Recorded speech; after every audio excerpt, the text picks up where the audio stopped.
Guys, so just about, probably you guys have probably watched 15 or 20 videos on this and have spoken to about all your friends on this topic. And I wanted to, again, was a little bit busy tonight, a little Monday Night Football, but also just getting home late, whatever.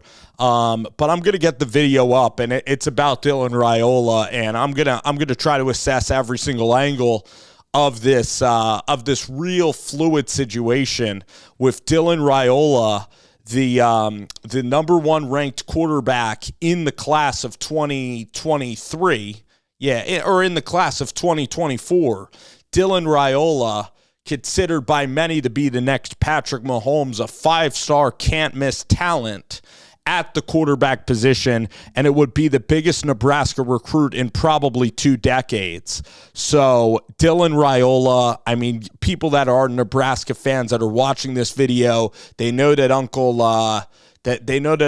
Donnie Raiola Donnie Raiola is the O-line coach, and Matt Rhule kept him, and people thought, you're just keeping him because you're trying to get Dylan Raiola in the recruiting. Meanwhile, Donovan Raiola had a great bounce back year. Like, the offensive line did fine, because they couldn't throw the ball. So you had Emmett Johnson, like a backup running back. Gabe Irvin gets hurt. And the offensive line is mixing and matching, and they're still playing physical football now with Matt Rhule. The practice habits have changed, and Donovan Raiola's done better. Then Dominic Raiola was a Husker player as well. Dominic Raiola, I believe, like defensive lineman, or you guys will know, he played in the 90s. But Dom is Dylan's dad, all right? And so they've been connected to the Huskers for a really long time.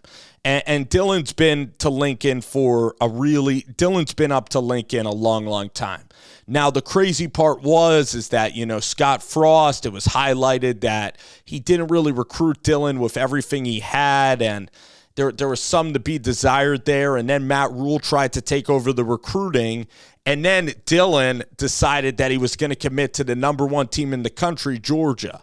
And it was hard to blame him because, Nebraska hasn't made a bowl game in 7 years. It's the longest bowl streak that that any team in the country has had. They're the worst in the Power 5 in terms of winning 6 games. So I know you have the history. I know you have the fan base. I know that you have great facilities and a fan base that's ready to win. But Georgia's the 2-time national champs. It's interesting. Georgia hasn't had maybe like an NFL draft quarterback like a Matthew Stafford in a really long time. They've had good quarterbacks. David Green. You have Aaron Murray, who was really solid at Georgia. You did have Jacob Eason, who was a 4th-round quarterback. Jake Fromm was a really good quarterback at the college level, pretty dang solid. I know they tried to go the Justin Fields route for a year. And then Stetson Bennett, one of the great college quarterbacks of all time. All right, and Carson Beck is balling right now. Carson Beck is having a great season. You can argue he's a top 10 quarterback in college football. He was rock solid all year, even without Ladd McConkey and without Brock Bowers at times. So you wonder what ended up happening from the Georgia perspective. We're going to have to search on Georgia boards. We're going to have to, tune into, guys that cover Georgia football. Like, I watch Brooks Austin on YouTube, really good, he has a really good videos, and he's a really good journalist who does great work down in Athens. He does game film, and he's going to come up with something. And, Uncle Lou, somebody who covers the Bulldogs as well. So YouTube is littered with great Georgia Bulldogs content, and that's going to be a story that's going to continue to get out there, is what gave Dylan Raiola cold feet at the altar. It's 2 weeks before he's going to commit to the University of Georgia. And he moved down to, Buford, Georgia. He moved from Arizona to play high school ball in Georgia this year. So everybody thought he was all in the Georgia. Now, these could be the rumors. It could be something NIL related. But what I really think it could be is that nobody in that program probably saw Carson Beck being this good. They probably thought he'd be good, but nobody thought that he'd be this elite. They thought that Georgia, They thought that the running backs, again, Branson Robinson, their starter, got hurt this year at Georgia. So they never thought that Carson Beck, the quarterback of Georgia, would be this efficient and this dang good. They thought Dylan Raiola would have a really good chance to start next year. Meanwhile, Carson Beck, like I said, is one of the most efficient passers in college football. And meanwhile, Dylan's not really going to see the field. Also, Georgia also recruited a quarterback out of Connecticut, I think Pugletsky, like Ryan Pugletsky, who's like 6'1 or 6'2. I know I'm saying his name wrong. And the guy, from all the scouting reports, said to have a really good arm. I watched him. He's pretty accurate quarterback. So Dylan's going to have competition at Georgia. But the thing is that, you're a true freshman. A lot of times it's tough to be promised a starting job. I don't really believe that Matt Rhule's the type to promise. However, Nebraska sort of needs this. Now, here's the interesting thing about Nebraska. What's fresh in Nebraska fans' minds? Nebraska's a desperate lover out there. They're the guy that just saw their girlfriend go off and marry some hedge fund guy and whatever, and they've been left, they've been rejected so many times, had so many close losses, they're like the guy that's never found that perfect girl in a while and never had anything go right for them. All right. They've lost so many games. They're like 11-40 in one-score games, which is almost impossible. It's like the gods of football have just cursed them in this decade ever since the great era of Tom Osborne. It is like Nebraska has been cursed. It's Murphy's Law for everything. They're the Murphy of football, the Murphy's Law of college football. It is literally insane to watch them play. The way they lost this year with Chubba Purdy, or I can go back to the Michigan State game, the punt return. I could go back to the rainstorm at Akron and how Scott Frost couldn't even play the first game at Lincoln, Stadium. I could go to, Chandler Britt's fumble against Illinois. I could go to the block punt against Iowa. I could see the punt return against Michigan State, Martinez's fumble against Michigan. Like that would be an hour show just investigating or going back and seeing like how stupid and how crazy and how many ways they come up with to just get cursed and lose a football game. And then what else is fresh in every Nebraska fan's mind? Maybe not Matt Rhule. Ironically, maybe not Trev Alberts because he was at Nebraska Omaha, but it's Joe Burrow. Both of Joe Burrow's brothers played at Nebraska. He was ready to come to Nebraska. Scott Frost is like, I got a 4-star in Adrian Martinez. I don't want a backup from Ohio State. Now, if Joe Burrow went to Nebraska, would he have won a national championship? Likely not, because Jamar Chase and Justin Jefferson, I'm not sure that they would have been in Lincoln. But would Nebraska still have a 7-year bowl streak? I don't think so. So Joe Burrow. And bowl streak, I mean bowlless streak. Not even going bowling, not even going to the alley, not even affording a chance to go bowling at all. Can't even win 6 games and go play in the Peach Bowl or go play in Birmingham or Nashville in a Music City Bowl. Can't even go to the Boca Raton Bowl, the Idaho Potato Bowl. So, you chose Martinez over Joe Burrow.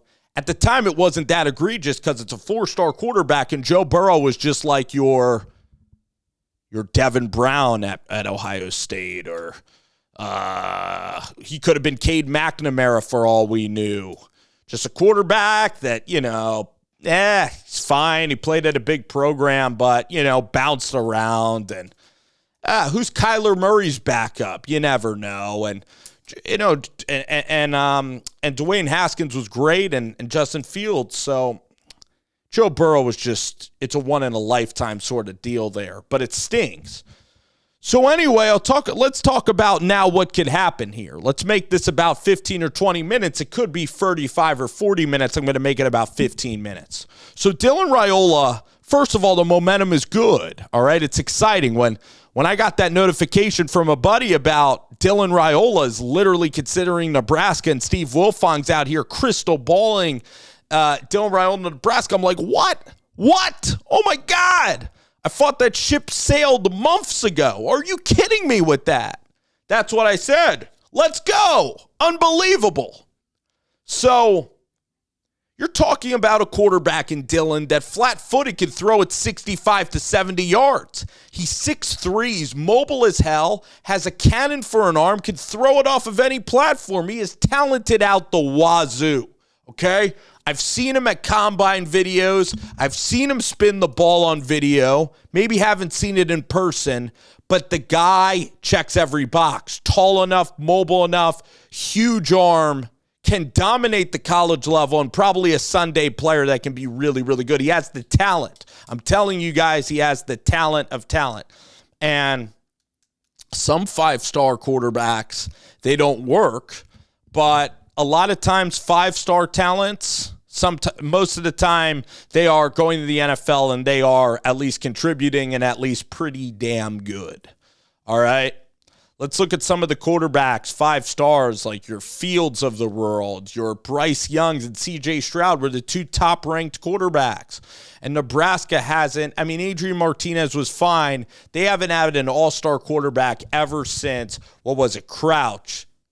Is it Eric Crouch? Yeah, the Heisman Trophy winner in 2000, Eric Crouch, the option quarterback, or T. Frazier or Scott Frost. They haven't had a quarterback that good. You have to go ahead and convince yourselves that Tommy Armstrong and that Zach Taylor and Joe Gans were good quarterbacks, and they're fine, but they're not elite level Tommy Frazier type or Crouch type Heisman, hopeful quarterbacks or literal Heisman winners like Crouch was.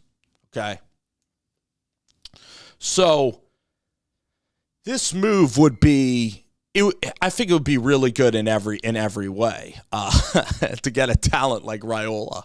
Now, the locker room's not going to like it because they probably like Danny Kaelin and Grant Bricks and this Carter Nelson tight end recruit. Might get a little antsy about staying at Nebraska.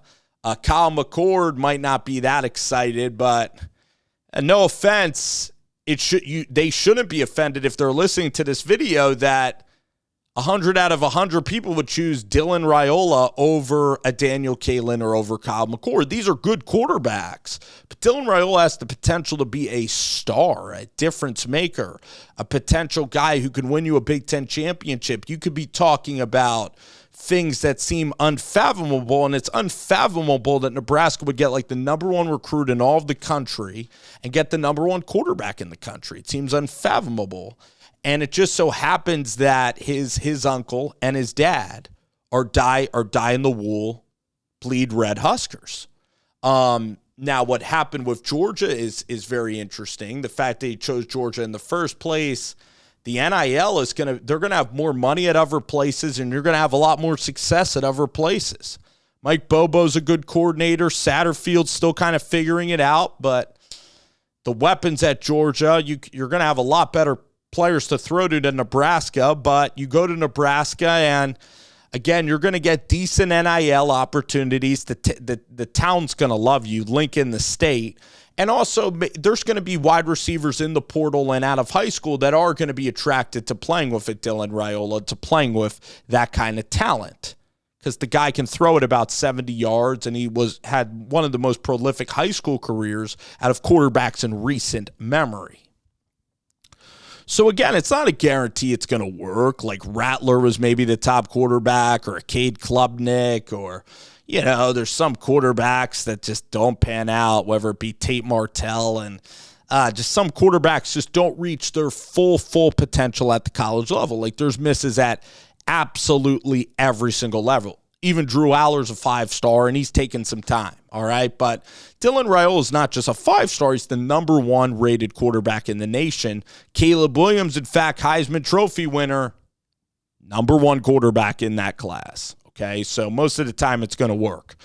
Now, It's going to be an interesting team dynamic if Dylan comes there. Do you think Matt Rhule honestly offered him a spot? Do you think it's because of Carson Beck that he's leaving Georgia?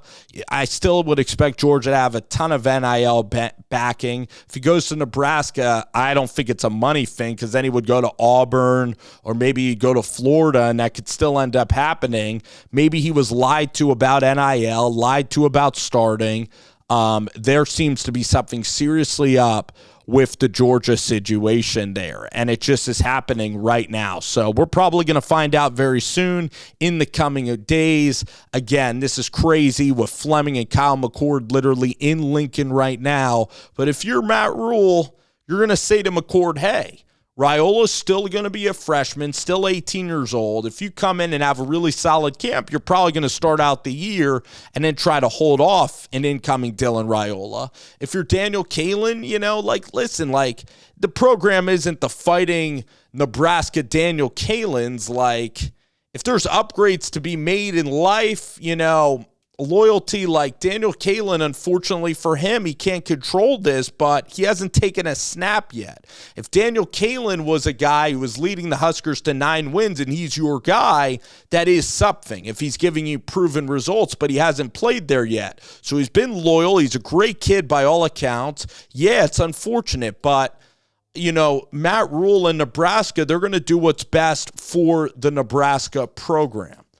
And you're going to have a chance to battle against Dylan. And guess what? You're going to get better. I mean, iron sharpens iron, all right? And that's what happens. And if worse comes to worse now with the transfer portal, which is good for athletes, it might not be fun for fans to see, you develop a guy after 1 year and then see him balling out at a bigger school, at your rival school. That ain't fun. That ain't fun as a fan. In every case, some cases it's really fun because you can end up getting really good transfer players, so it'll probably come back twofold for you. But for Daniel Kaelin, say it doesn't work out, guess what? Guess what? If you're Daniel Kaelin, you go out, hit the portal, make a good sum of money, and get to handpick your school again if you lose to Dylan Raiola in camp. You have to beat Dylan Raiola badly in camp. But again, you're competing with the best. And when Daniel Kaelin's going to go to an NFL roster, it's going to be the exact same thing most likely. Competition, competition, competition. It's a competitive society, competitive life. So Nebraska's going to do everything because they learned their lesson from the Martinez and not even taking on Joe Burrow. And now Nebraska, I'm telling you guys, with Washington and Oregon and USC and UCLA to the conference, they're going to have to go all in on upgrading. I mean, your defense is getting pretty good. Tony White's hitting pretty good. You need a quarterback and you need wide receivers. So, I mean, it's interesting. Dylan Raiola, I know that his family, is a part of Lincoln and everything. I think he'll make good NIL. It's going to be a lot of pressure, but, I mean, you want to be a legend. If you're Dylan Raiola, you got all that talent in the world. The NFL is the NFL, man. It's corporate. It's, you never know where you're going to play, what city you're going to play in. But Joe Burrow in Cincinnati, I mean, the Bengals fans are great, but he'll never be as famous as he is in New Orleans. For life, in Baton Rouge and in the state of Louisiana, Joe Burrow will be a hero and a legend forever. All right? In Carolina, Cam Newton is liked. He's liked by some. At the end, they ran him out of town. But in Auburn, Alabama, Cam Newton can come back there, and Cam is the mayor of Auburn. Tommy Frazier comes back 30 years later, and Eric Crouch comes back there to Nebraska, and he's a legend, all right, in that state. And you never know how long you're going to play the game of football. It's a contact sport. You never know in life. You got to strike while the iron's hot. You got to enjoy where your feet are, and you got to enjoy the heck out of college football. And if I'm telling Dylan Raiola this, it's that it's a family thing. It's that your family bleeds Husker red, and you have a chance to be, I know that this is going to sound hyperbole, but a savior of the Nebraska Cornhuskers. And you have a chance to be the most impactful person in the state of Nebraska the minute that you set foot, in the state of Nebraska as a Cornhusker, and nobody can take that away from you. And Are you just going to be another Matthew Stafford? You could be a Jacob Eason, a guy who had all the talent in the world and went to Georgia. It didn't work. Or you could be Justin Fields. Or heck, you'll be Aaron Murray. You'll be Matthew Stafford. You'll be David Green. You'll be like DJ Shockley. Georgia has a terrific brand of quarterbacks, but, Stetson Bennett just won a title there a couple of years ago. You got Brock Bowers there. Georgia's got it. You're just one of many. You're just one of many NFL Hall of Famers that come from there. Nebraska right now, you got Ndamukong Suh. You got Levante David that's playing in the league. You got a couple other Huskers that are doing some good things on Sunday. But if you are the quarterback who comes during this really dark time in Nebraska and you build this once proud program up from the ashes, are you kidding me? That is storybook type stuff right there. So once again, guys, this is fun. This is entertaining. This is Husker football, and boy, oh boy, is this fun to talk about. Dylan Raiola, and we'll see if it becomes official, because this thing is absolutely bonkers. It's wild.